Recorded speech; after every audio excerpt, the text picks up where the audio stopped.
Hello. So let's start with problem 1. So here we have a firm producing output using L and K according to the production function f of Lk is equal to 2L to the 1/3 K to the 1/3. So this is a production function.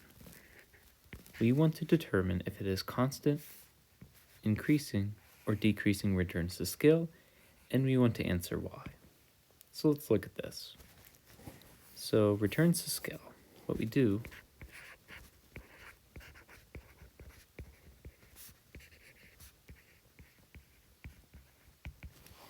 is we check what happens if we scale up our use of each input by some factor lambda.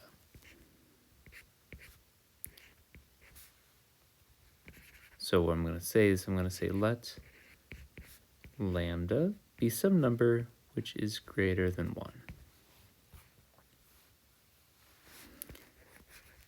If f of lambda L lambda k is greater than lambda f of Lk,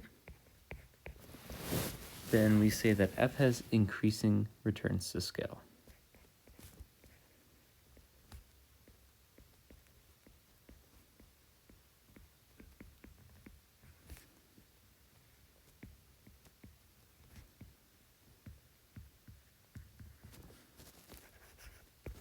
If the opposite is true, so I'm just going to copy this and save time.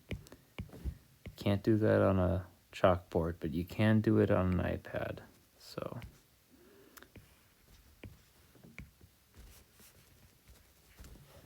if this if f of lambda L lambda k is less than lambda f of Lk, it has decreasing returns to scale.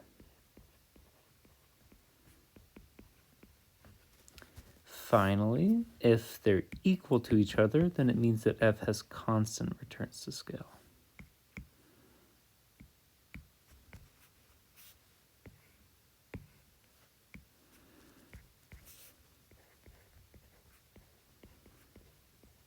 Okay, so 3 possible cases. What we do here is we just pick a lambda. So we have f of Lk is equal to 3 L to the 1/3. I'm going to check that. 2L to the 1/3. Sorry, my bad. Plus 2K to the 1/3. I'm going to check that too. No, just K to the 1/3. Sorry about that. All right. So now we just plug in lambda. So we have f of lambda L lambda K. This is 2 lambda L to the 1/3 plus K, plus lambda K to the 1/3. What we get here is we can write this as 2 lambda to the 1/3 L to the 1/3 plus lambda to the 1/3 K to the 1/3. This is also able to be written as lambda to the 1/3 times 2L to the 1/3 plus K to the 1/3. Now we'll recognize this. This is just f of Lk. And because lambda is greater than 1, this is less than 1. Okay, so what that means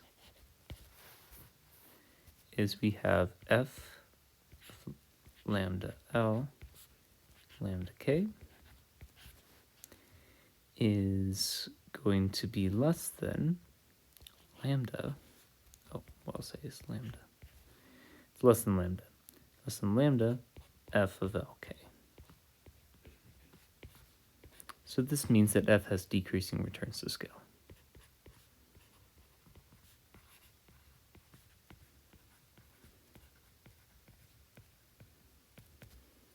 All right.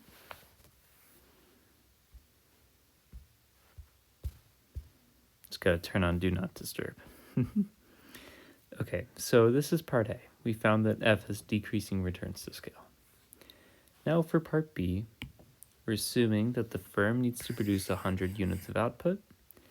Input prices are W is equal to 4 and R is equal to 1. So we want to solve the cost minimization problem for producing 100 units of output. Okay? So here we have W is equal to 4, R is equal to 1, Q is equal to 100. We're doing cost minimization here.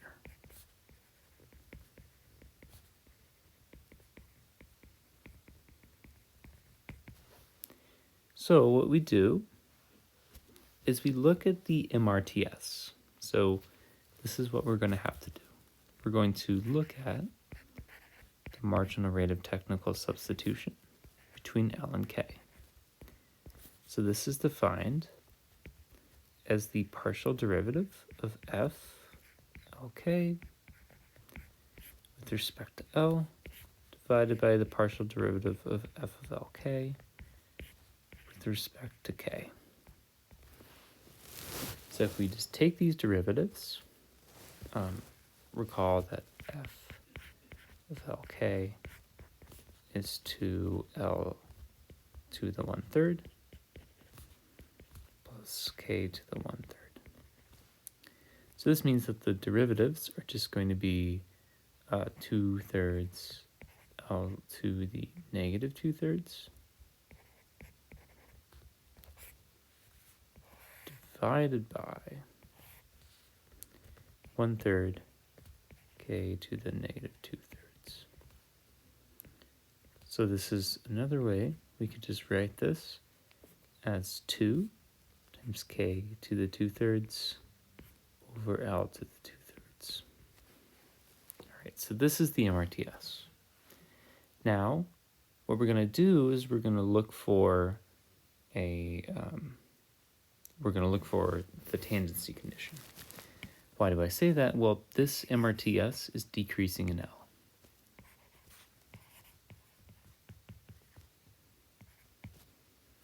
So we're going to look for tangency.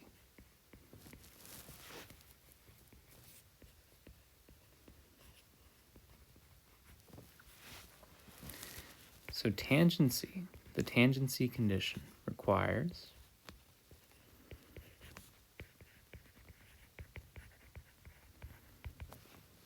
that the MRTS between L and K is equal to W over R. All right, so just plugging in what we got for the MRTS into there, plugging in our values for W and R, we can find the tangency condition. So we're going to have 2 K to the 2/3 over L to the 2/3 is equal to W over R. And W is 4, R is 1.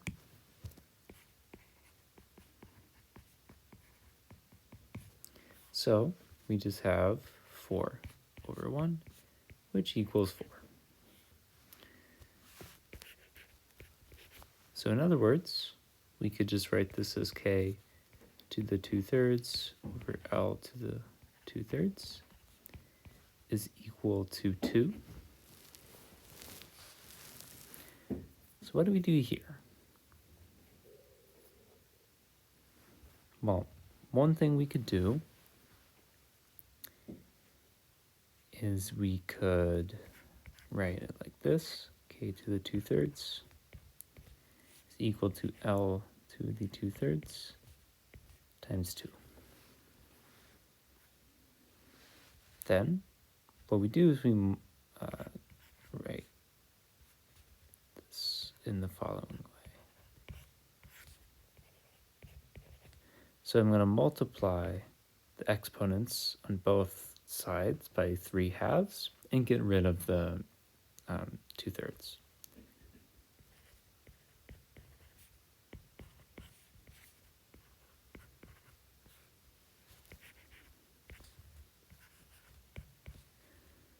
So k is equal to L times 2 to the 3 over 2. Now this is just, it's not a nice number. It's like 2 root 2, basically. So I'm just going to leave it like this for now, and we'll see if it simplifies later. Okay, so this tells me what k is in terms of L. Now what I need to do is I need to produce q is equal to 100, because again, the goal is to produce q is equal to 100 in the cheapest way possible. The tangency condition tells us when that's going to happen. So now we just need to solve for the values of L and k, which make this true. So we need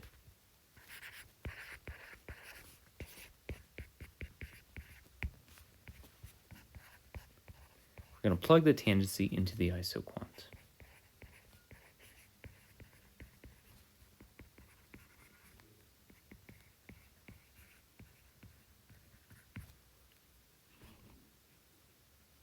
Okay, so what we do is we have 100 equal to f of Lk.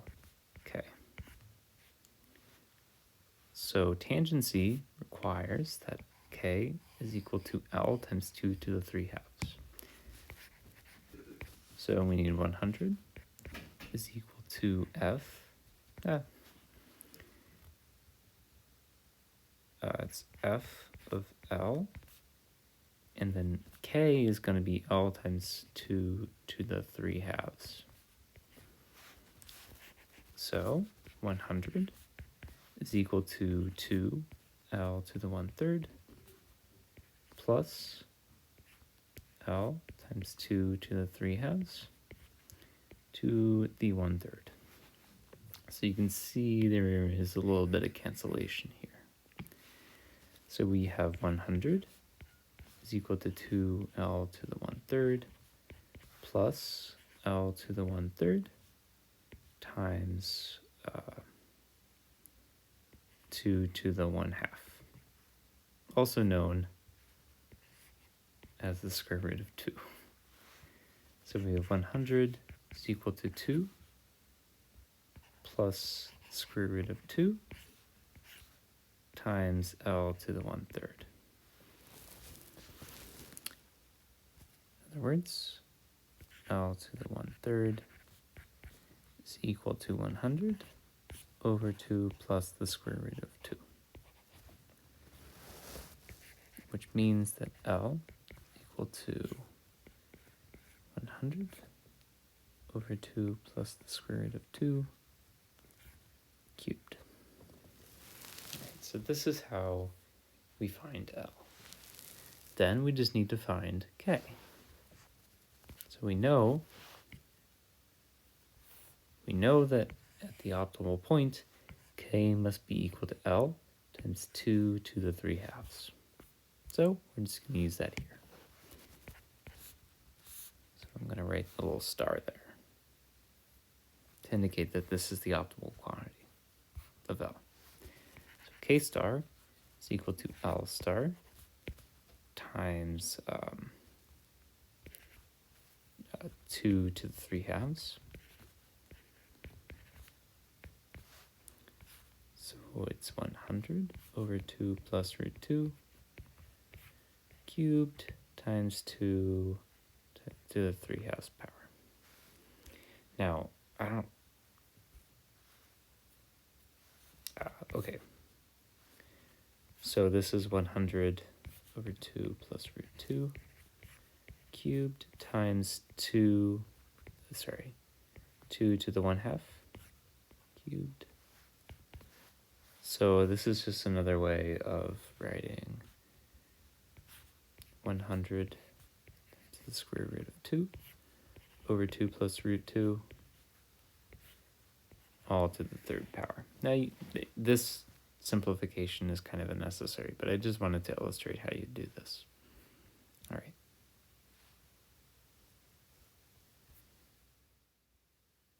Okay, so we can actually simplify this one more time. So this is 100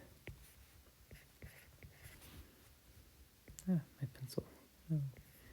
100 over 1 plus square. I'll show my steps here. Okay, so this is 100 times root 2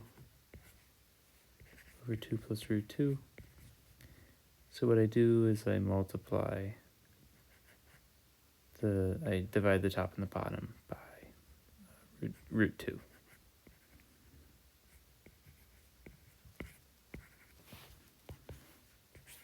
So this is just 100 over 2 over root 2 plus 1 to the third power. This is just 100 over the square root of 2 plus 1. So I just wanted this to agree with the solutions that were posted on Canvas. All right, so this is what happens if you want to produce Q is equal to 100. Now for part C, we want to find the cost function. So here what we're doing is we're saying Q is a variable.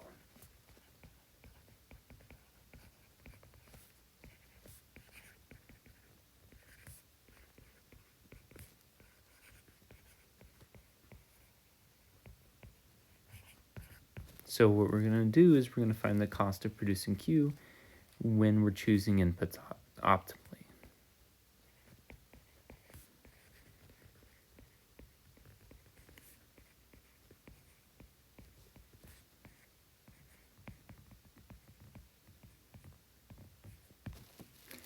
All right, so we kind of already did the majority of the hard part here. So we know that we just want Q is equal to, here we did this thing and we did 100. Now we're going to do the exact same thing, but instead of 100, we're just going to have a Q. Now we never did anything to this 100 in this problem. We always just had it sitting up here. So the optimal quantities are really just going to be exactly what we found in this part, just with the Q.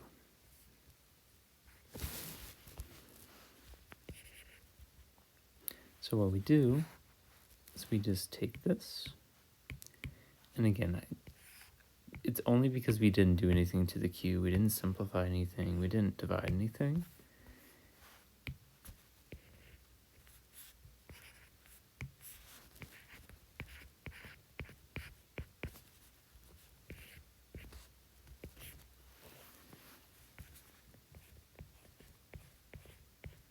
So for any level of Q, this is how much L we'll use. And then K of Q is equal to 2 to the 3 halves times L of Q. So it's 2 to the 3 halves times Q over 2 plus root 2 cubed. And like before, we can write this as Q over 1 plus root 2 all to the third power. So there's some nice cancellation there. So I'll just rewrite that. K of Q is equal to Q over 1 plus root 2 cubed. Okay, so the total cost, the cost function, is going to be W times L of Q plus R times K of Q.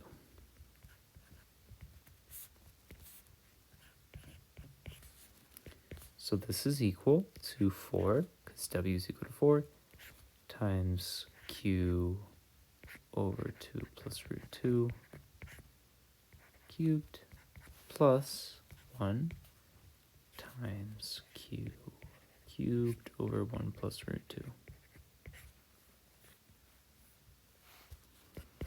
So this is Q. Trying to think of the best way to simplify this.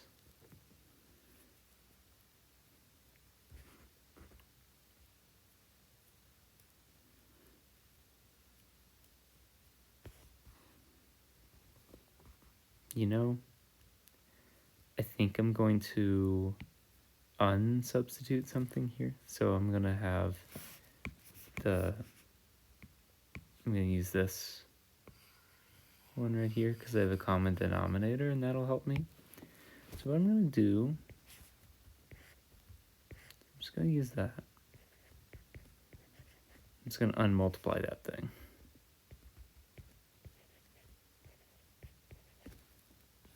Okay. What I get here is I get 4. Oh, what I do is I pull out the cubed. Then I have 4 over 2 plus root 2 cubed plus 2, 3 over 2 over 2 plus root 2 cubed.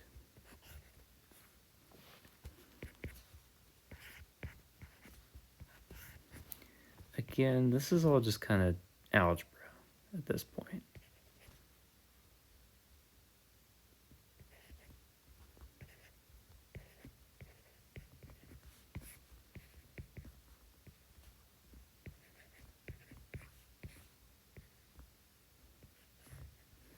All right, so that's what we get. This is the cost function. Sorry, this should be a 3.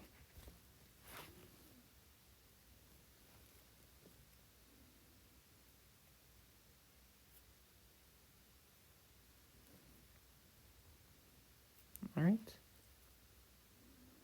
Or now that I think about it, we could write it in a different way. Sorry, bear with me here. We use this line. It's 4. This is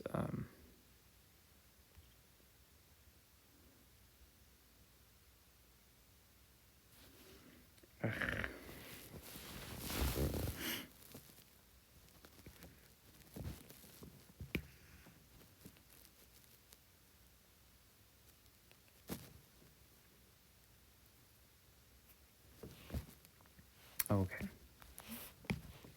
So if we look at this part right here, this is q to the 3rd over 2 to the 4 over 2 plus 2 to the 3 over 2 over 2 plus the square root of 2 cubed. Okay, so this is q cubed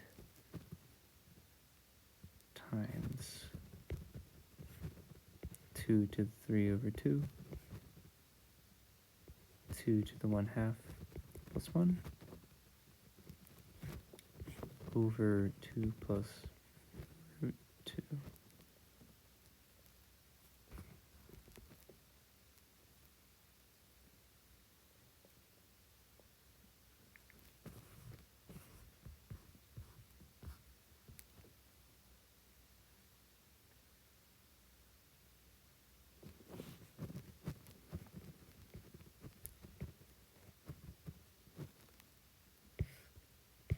I could also do 2 times 2 plus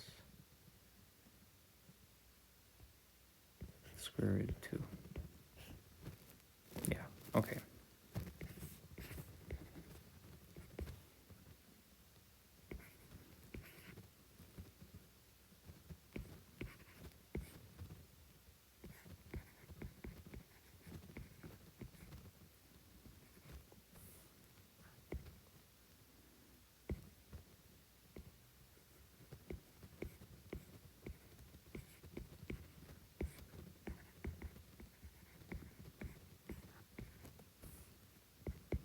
I know this is tedious.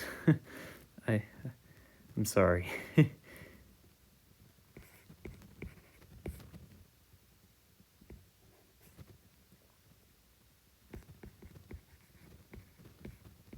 Okay, so this is how you get the final answer. Right, over running out of space on this page, so I'm gonna kind of like go up here for part D. So, oh, fine. We have to do the marginal cost function.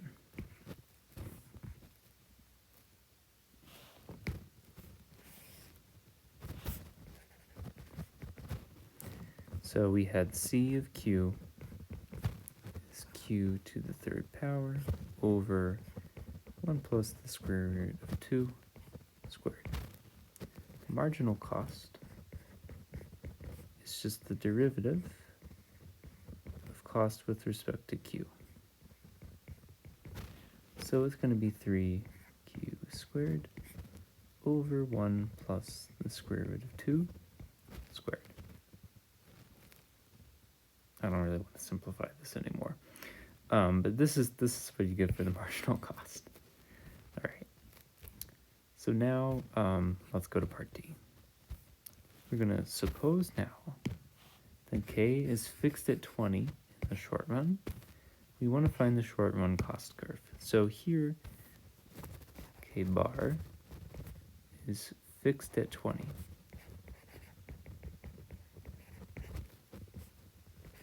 We can only choose L.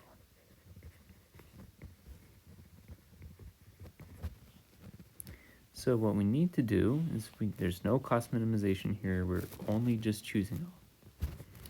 So we need to produce Q.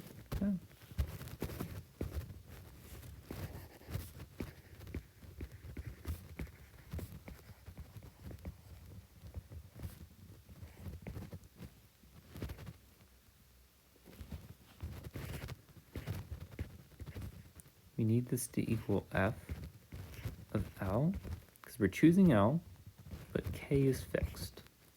So K is fixed at 20. We need to solve for the L, which makes this true. So this is 2 L to the 1/3 plus 20 to the 1/3.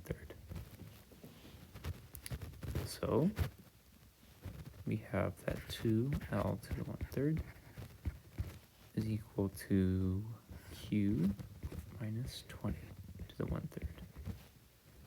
In other words, L to the 1/3 is Q minus 20 to the 1/3 by 2.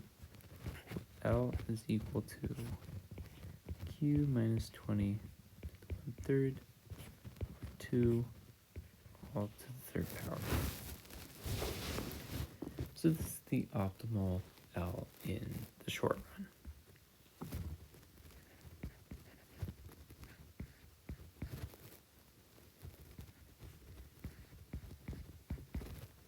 Okay, so what is the short run cost function? Well, the short run cost function is just going to be the cost function with this level of L, and K is equal to 20.